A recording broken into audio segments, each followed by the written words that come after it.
Una ko mag-proceed sa ako ang wali na sa wali nato pagkahisgutan.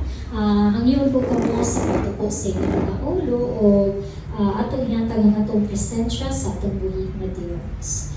Amahan na mo nga nasa langit, pagdayon ka muna yung imong ngalan, Lord, magharig ka sa mong kasing-kasing mo una.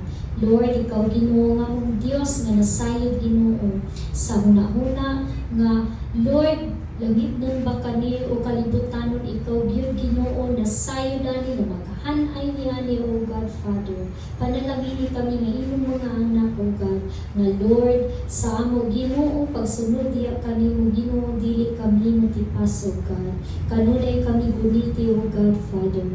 Kung ato naman Ginoo kay nakita sa mo ang Ginoo una kasing-kasing nga mahimong babag Lord aron Ginoo may layo kami diya kanimo Lord bagluha kami Ginoo hinluwi kami O God Father nga mahimo kami angayan diya kanimo. Salamat sa kinabuhi, sa busog, sa kabaskog, sa kaalam Lord na imong gihatag sa matag sa kanamo o panalangin Ginoo ang pulong Ginoo nga mapagahisgutan karon O God nga Lord kani nga pulong Ginoo moturog sa mong kasing-kasing una nga magkinabuhi kami Ginoo nga nakauyog sa imong kabubuton. Salamat Ginoo itaguli kami sa imong dalang Espiritu Santo nga dili kami Ginoo maliyog sa imong kaaway nga dili kami ma-distract O God Father. In Jesus' name we pray. Amen and amen. So mga igsoon, gusto ko mo nga dalhon sa ako ang topiko o sa ako ang tema nga may tungod sa ang grasya nga gikan sa Dios. O kining pulong nga akong pagbabasahon mabasa sa Efeso 2, 8 hangtod sa 10 na kaingon. Kay pinaagi sa pagtuon na luwas kamo tungod sa grasya sa Dios dili kini inyong buhat kundi gasa sa Dios. Busa walay makapasigarbo ni ilisanglit dili man kinibunga sa inyong mga pagpaningkamo. Mga binuhat kita sa Dios ug gibuhat kita niya diha kang Kristo Jesus aron magbuhat kita sa maayo nga maoy iyang tuyo alang kanato. Mga igsoon, sayod kita nga ang Dios may tag-iya sa grasya.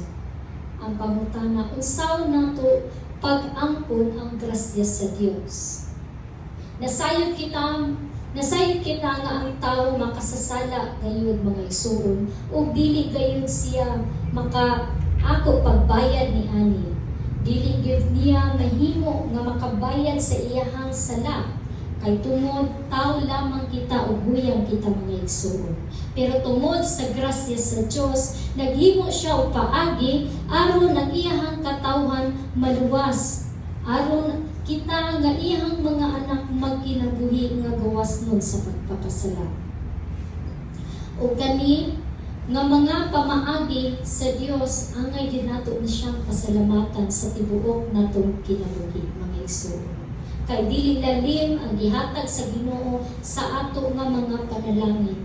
Kani mga panalangin nga atong nasinati karon sa pinansyal, sa kalinaw, sa kalipay ug uban pa kanibungan ni sa grasya nga gihatag sa ato sa Dios. Mao na nga ato gyud kita gyud kanunay magmapasalamaton ni ani. Kung unsa bay angay nato nga mabatunan aron madawat nato ang grasya nga gikan sa Dios mga igsoon. Makani gihatag magyud sa Ginoo nga free. Ug gusto sa Dios nga dawaton jud nato ni kay kini makahatag kanato og kaayuhan o maghatag kanato og kaluwasan. So kinahanglan nato mga igsoon aron maangkon nato hingpit ang grasya nga gikan sa Dios, kinahanglan aduna kitay una pagtuo. Hebreo 11:1. Ang kahulugan sa pagtuo mao nga may kasiguruhan kita sa mga butang nga atong gilauman nga dili makita. So mga butang nga gilauman nga dili makita mga igsoon. So kinahanglan dili ba parehaan ang kinahanglan mao maguni sakit sa mga tao. Kinahanglan makita sa niya bago niya tuuhan. Pero kaning hatag sa Dios kinahanglan makita man ni utili kinang tuuhan jud nimo ni siya. Naa jud tay pagtuo mga igsoon. Dili na bay mga circumstances na sama ba sa bato mga igsuon nga lig-on ang niya bisag gamay siya agian man kani dugmukon man kani unsang maglabi pero nagpabilin siyang buo. Ana ang gusto sa Ginoo sa ato ang atong pagtuon lig-on gyud kaayo himpit diya sa Ginoo. Ug sama sa gugma, ang gugma mo'y usa ka hiyas sa Dios ug ang Dios mao'y himpit nga panig-ingnan sa matuod nga gugma. Nganong makaingon man ta nga ang Dios lamang ang himpit ug ang ayang tawag adunay gugma. Tungod ang Dios sa mga igsoon mao nang iyang gugma unconditional love. Kita mga tao conditional ang atong gugma. Makapansin ba ta kung naagit tayo nga awayon tayo suryang tagi madili na ganit taganahan mo tagad dahil na ta bata siya din na siya kinabuhi. Pero ang Dios, ang gugma sa Dios maayo man ka sa iya o dili, pero ang gugma sa Dios nagpabilin gyud na maayo sa atoa. Wala kita niya biyain ni talikdi sa panahon nga ato siyang gitalikdan. Ana ka may gugmao ng atong Dios mga igsuon. O ang Juan 3:16 nagkaingon, kay gihigugma pag-ayo sa Dios ang kalibutan, ug tungod niini gihatag niya ang iyang bugtong anak, aron ang tanan nga motuo kaniya dili malaglag kundi makabaton hinuon sa kinabuhing dayon. So ang gusto sa Dios nga mahitabo sa ato is makabaton kita kinabuhing dayon. Dili siya gusto nga malaglag kita o mag-antos kita dito sa impyerno. Mao na ang gugma sa Dios unconditional gyud. Mao na ang grasya na iyang gihatag mao nga ang kaluwasan nga gusto niya nga atong dawaton. Mao na nga mga mag-igsuon, dili gyud ta magduha-duha sa pagdawat sa panalangin nga gihatag sa Dios sa ato. Kay kini mao ni ang atong gikinahanglan. Gugma nga gikan sa Dios. B. Kaluwasan. Ang kaluwasan usang kapamaagi sa Dios aron mamahimo kitang gawasnon sa pagpakasala. Kini mga butanga wala nato gihaguan, libre lamang kini nga gihatag sa Dios tungod sa iyang dakong gugma kanato. Ang kaluwasan gihatag sa Ginoo, gi-offer na sa ato mga igsuon. Dili na gyud nato kinahanglan haguan, pero sadto say daghan pagyud ang dili gusto mo dawat. Daghan pagitag mga kaigsuonan nga nagmagahi sa ilang kasing-kasing sa pagdawat. Wala nila gidawat nga si Jesus mao ang ilang personal nga mangluluwas. Mao na ang nahitabo sa kinabuhi sa uban natong mga kaigsuonan, nahimo yung kawang, nahimo yung dili maayo ang kahimtang. Mao na nga maayo na lang po kay kita nidawat sa grasya nga mao ang kaluwasan nga gihatag sa Dios, ali ang kita diri nagpabilin. Kanunay atong kinabuhi malinawon malipayo nga nakigkuyog diha sa Dios. Og ang pulong sa Mateo 1:21 nagdingon, mga nagsiyag batang lalaki og nganli siyag Jesus kay luwason niya ang iyang katawan gikan sa ilahang kasalanan. So nganlan mo na niyang ginatag nga si Jesucristo nga mao ang nagpalansang sa krus. Pero daghan pagyud mga kaigsuonan nato mga igsuon nga dili pagyud mo tuo ni ani. Daghan nagbiay-biay nga mingon sila si Jesus tao lamang ug si Jesus usa lamang kapropeta ug wala kani gitagaan nila og bili. Mao na mga igsuon nga ang ilahang kinabuhi aning kalibutan na di wala gyud nakauyon sa kabubuton og sa Dios ug sukwahi gyud sa kabubuton sa Dios. Mao ang ilang kinabuhi dili susama sa nga nagdawat diha kang Jesucristo nga hingpit diha sa Dios.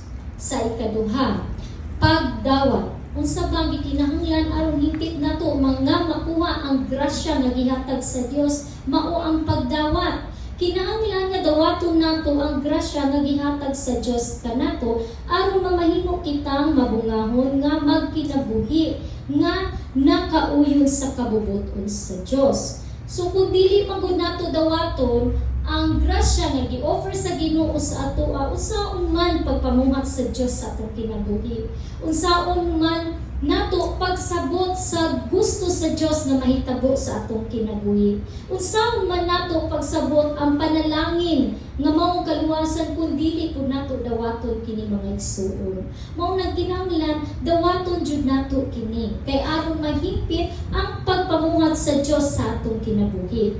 Ug aron maangkon nato ang kaluwasan nga gusto sa Dios na ato ang mabatunan. Ug sa pagdawat kinahanglan aduna kitay A, pagsalig. Pinaagi sa pagsalig, mulaw kita nga ang tanan niyang pagpamuhat para kini sa atong kaayuhan ug kaluwasan. Kaning mudawat ta sa Ginoo kinahanglan jud ang uban ang pagsalig. Na magayuban mudawat mudawat ko nga magluluwas gid ang Ginoo, pero wala sila nagbaton og pagsalig. Mao na sa panahon nga sulayan ang ilang pagtuo, mahugno gyud sila mga igsuon. Dagan na kakuan mo karon sa trending sa fat cat, katuganing batanon sa China nga naghikog. Sad to say, mostly ang mga Chinese wala gyud na sila nagatuo og Ginoo. Bunhag din na ilaha.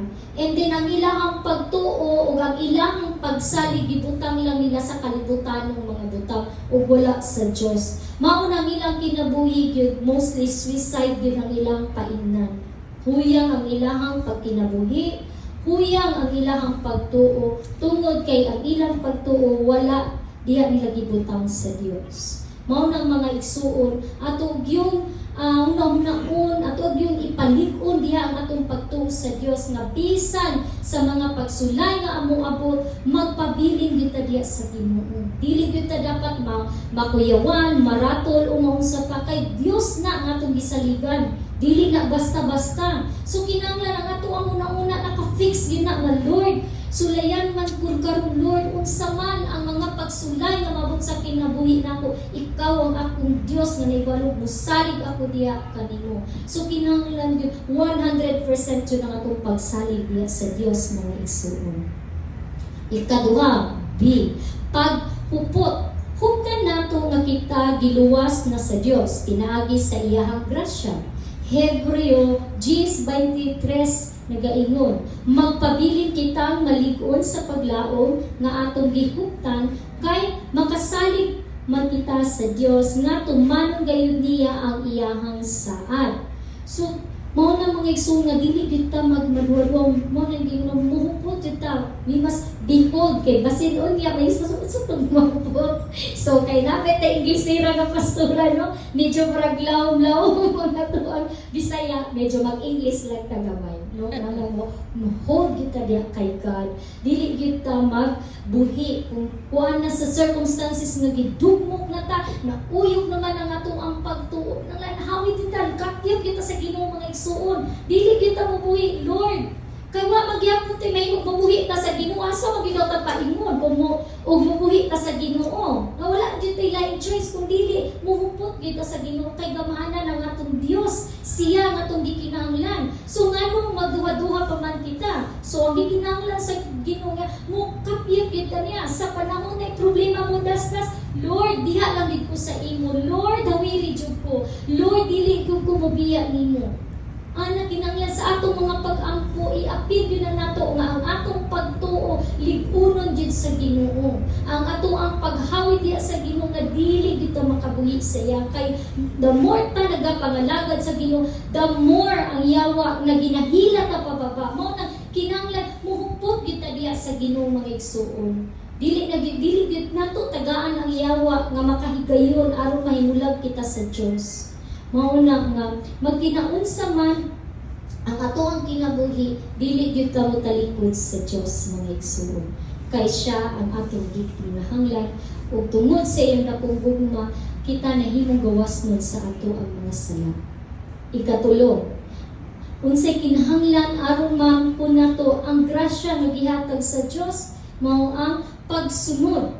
Kay nagrasyahan man kita ug nakabaton na og kaluwasan, kinahanglan musunod kita sa kabubuton sa Dios pinaagi sa unsa pagbuhat. Kinahanglan mamuhat kita nga magmamuhat kita sa pagpadayag sa kamatuoran mahitungod sa grasya nga mao ang kaluwasan nga gihatag sa Dios. para kanatong tanan aron daghan pa ang makadawat sa kaluwasan nga grasya nga gihatag kanato sa Dios. So kay nakadawat naman kita, so kinanglan adun na kita'y pagsunod. Pero kung sa pagsunod mga igsuon nga nagahit ko kay tagulo, igo lang kanino musunod ko Lord, pero wala ko tani buhat, useless lang yun mga igsuon. Ang kaluwasan na gi-offer sa Ginoo sa atoa. Kinahanglan manguhat ta, pinaagi sa unsa. Daghan mga butang nga pwede nato buhaton. Mubanta sa mua as my experience na ko dili kay pastora. Nagawali siya, ginauban niya diri sa Barfa. So blessed kay ko nga isa sad ko sa nahimong ikog-ikog ni Pastora Jenny no nga mo magpadayag sa pulong sa Ginoo. So isa na siya sa ako ang nahimong ginagiban karon nga Lord, dili di ay igo nga dawaton lang kanako. Dili kay igo nga mutuo lang ko nimo. Dili di na igo nga musimba lang ko nimo. Kay ang gusto sa Dios kung nga dawat na nato ang grasya nga iyang gihatag ug ang kaluwasan kinahanglan ato na punang ipadayag sa uban natong mga kaigsunan nga wala pa nakadawat sa panalangin sa Dios. Sa ato mga igsuonan nga kanang sama ni Paraon pagagahi gid kaayo pa tuugon. So mauna siya ang dapat nato ampuan mao natong balik-balikan ug padaygan sa pulong sa Dios. So dili ta muundang hantud dili nila dawaton ang pulong sa Dios. Kay ang gusto sa Dios ang tanan niyang mga karnero makaapil gyud makauban gyud diha sa Dios. Ug malipay ang Ginoo nga kita nga namuhat, nagasangyaw, nga nagadayeg usab diha sa Dios, nagabaton og pagtahod mao na ang kahimutan sa Dios. Dili ni mga butang dili ta dapat mabisi ani mga butang mga igsoon nga naa ning kalibutan na nakapalibot diri sa tuwa kay abot sa panahon atong hinumduman na temporary lang ta diri sa kalibutan mga igsoon. Naapay ikaduhang kinabuhi ug mao na ang gingarian sa Dios kung asa na diha ang eternal life, na diha ang tinuod na kinabuhi. Mo nagkinahanglan makibasog din kita ato yung ipadayag ang pulong sa Dios nga gikan sa Biblia. Mo nang magmaisugon kita mga igsuon, dili kita pwede mo hunong nga Lord, dili man siya maminaw God. Siguro enough na para musimba lang ko diri sa imo. Enough na ba Ginoo nga moampo lang ko. So dapat mga igsuon magbaton kita og kanang kahingawa para sa uban, para mas daghan ang maluwas ug makadawat sa grasya sa Dios. B. Pagmatinud-anon. Kinahanglan magmatinud-anon kita sa Dios aron aduna kitay maayong relasyon kaniya. Dili nato tugutan ang yawa nga makahigayon sa pagguba sa atong maayong relasyon sa Dios. Kay ang yawa, ang iyang intensyon mao ang pagguba sa plano sa Dios. O gusto sa yawa makita muuban diha kaniya sa iyang gingharian sa impyerno. Kinsa may gusto nga muuban diri sa gingharian sa yawa? Di ba wala mo nang naata diri? Interesado ta maminaw sa pulong sa Dios. Aduna kita'y pagtahod sa Dios, pero mas labaw sa tanan mga igsoon, kinahanglan magmatinud-anon jud ka sa Dios. Makita man o dili nato ang Dios, kinahanglan matinud-anon jud ta nga mga lagad kaniya. Dili gyud ta pwede magduwa-duwa, dili pwede nga okay karon unya ugma dili. Nagadepende na lang kung nata sa mood o wala ta sa mood. So dili ana mga igsoon. Kinahanglan init kita kanunay sa pagpangalaga diha, sa paghatag o kaayuhan dili lamang sa atong pamilya apan usab diha sa uban natong mga kaigsuonan. Magmatinud-anon kita sa Dios sa pagpangalagad sa tanan panahon. Kay kana ang higpit nga makapalig-on sa atong relasyon diha sa Dios. Mas matubo pa ta, mas mahimo pa ta mabungang kung magmatinud-anon kita diha sa Dios. Example, gusto na ako tagaan po value, para ka pastora. Iya kung igsugoon diri sa church, dir, kanang ikaw ron maghimo. Para sa ako, wala, tao si pastora, dili man ko niya makita nga nagahiloon sa akong gibuhat diri. Pero ang Diyos nakita niya akong pagpamuhat. So dili dapat na kinahanglan i-break ang pagsalig ni pastora. Munang kanunay ko nagahupot nga Lord, naaman si pastora o wala, nakita man ko niya o wala, Lord, mamuhat jud ko tarong, magmatinud-anon jud ko. Kay wala ko nagserbisyo kang pastora, kundi nagserbisyo ko sa Dios. Dili man makita ni pastora ang akong kahago, ang mga kaampunaw nagkasing-kasing, pero ang Dios nasayod siya. Mao na nga gusto nako mga igsuon nga sa panahon nga mamumata dili nato tagaan og negatibong butang bisan ang mga small task diri nga ginahatag sa atong mga leaders, sa atong mga pastors, dapat damor nato na siya i-embrace, damor nato nga tinuhaon, mga accomplish na siya kay ang nagtan-aw sa nato ang mga pagpamungat ang Dios. Kung unsa man ang gusto nga subo sa to ang mga leader, kinahanglan maugmaon kita nga isuon nga mutuman ni ani. Dili ta magunaw-una nga ay isubo na pud ko, mauna pud ni ako ra jud nakit-an. Napay tayo mana no, napay mga nakuha na ng mga kaigsuonan sa lain pud na dimension na. So buod gali sa pastor nga pwede ba sis ikaw ron, mingon na po doon naging sila, nakit-an. Niya pagkahuman, yun siya, akong buhaton na pastor, pero at the end, wala, ipasa niya sa lain. Wala siya nagmatinud-anon sa iyang mga saad. So, nahitabo, dili mayo relasyon between pastors and member. Mausad na siya, tungod ka na, atake usap ka na sa yawa. So, kinahanglan dyan mga igsoon nga, kanunay kita magmatinud-anon diya sa Dios. Kay kung magmatinud-anon kita sa Dios, ang ato usang relasyon diya sa atong isig katao, maayos sad ang resulta. Sa katapusan, sa ato bang pagdawat sa grasya sa Dios, nagmatinud-anon ba kita? Ikaw lamang mga igsoon, ikaw lamang makatubag ni Ana. Ikaw ug agad Dios ang nasayod ni Ana. Sa kinahanglan ato ang replikan ang mga sacrifices sa Dios kung giunsa kita niya gitagaan og value. Unta dili mamahimong kawang lamang ang mga sakripisyo pagpamuhat sa Dios, kay ang timuha lamang sa Dios mao ang mahiusa kita kaniya og makabaton og kinabuhing walay katapusan. So mga igsoon, kinahanglan kanunay gid kita modamog sa Dios. Magpaubos kita sa atong kaugalingon, kanunay kita magmainang puon nga ang Dios kanunay magauban ka nato, nga aron sa atong pagkinabuhi aning kalibutan na dili gyud kita ma-failure. Kay naay Dios nga nagauban ka nato ug sa panahon sa atong mga pagsulay, naay Dios magpaluyok ka nato. Na ang Ginoo nga kanunay magahupot ka nato mga igsoon. Mao na nga kinahanglan madasigon jud kita nga mga lagad ug ang grasya nga gidawat nato sa Dios kinahanglan kanunay gid kana naka-on fire sa atong kasing-kasing ug una-una.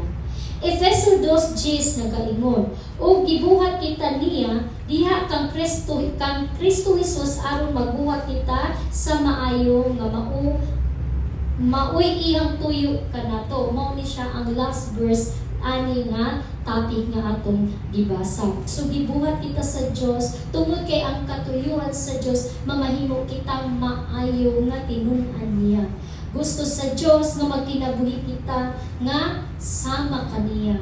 Munang dili nato ipauyo ang atong kasing-kasing ug una-una aning kalibutan ng mga igsuon.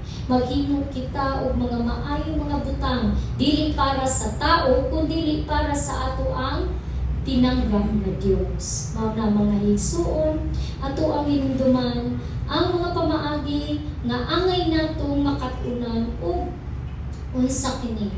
Aduna kini kaning pulong ato bikon adunay gusto ginapa-emphasize na tulong nga ato ang ikuan mo na ang tulong kape. Dili ni sumpay atong kang pastoran kahit ni kani siya sa about sa grasya sa Diyos. Tulong kape, pagtuo, pagdawat o pagsunod diha sa Dios.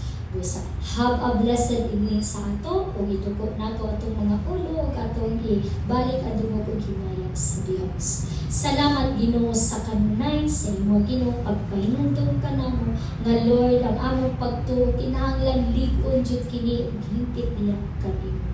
Nga Lord gusto nimo makatunan God nga kanunay kami mahimong madinawaton diha kanimo. Gusto nimo tudluan kami nga mahimong mahigugmaon dili lamang Ginoo sa mong kaugalingon apan usa Ginoo sa among isig katao. Tudloy kami Ginoo nga mahimo kami matinud-anon Ginoo sa kanunay ug kanunay kami nga magtamudya kanimo ug makasunod sa imong kabubuton. Panalabini Ginoo ang matag usa ka namo ug nga Lord mahimaya ka sa among kinabuhi. Hawiri kami Ginoo sa panahon Lord nga aduna kami mga pagsulay nga agian Lord nga makapahugno ka namo ug ikaw gyud Ginoo ang among gikinahanglan na maghatag Ginoo ug kusog ka namo aron magpadayon kami nga magpadayon kami diha kanimo. Salamat kay Ginoo sa kaalam na imong gihatag ug salamat Ginoo sa proteksyon. Salamat sa gugma nimo ug labi na Ginoo sa grasya nga imong gihatag nga mawong kaluwasan. Lord, ang tanan among ibalik di kanimo ug among kaning pasalamatan sa tibuok namong kinabuhi. In Jesus' name I pray. Amen and amen.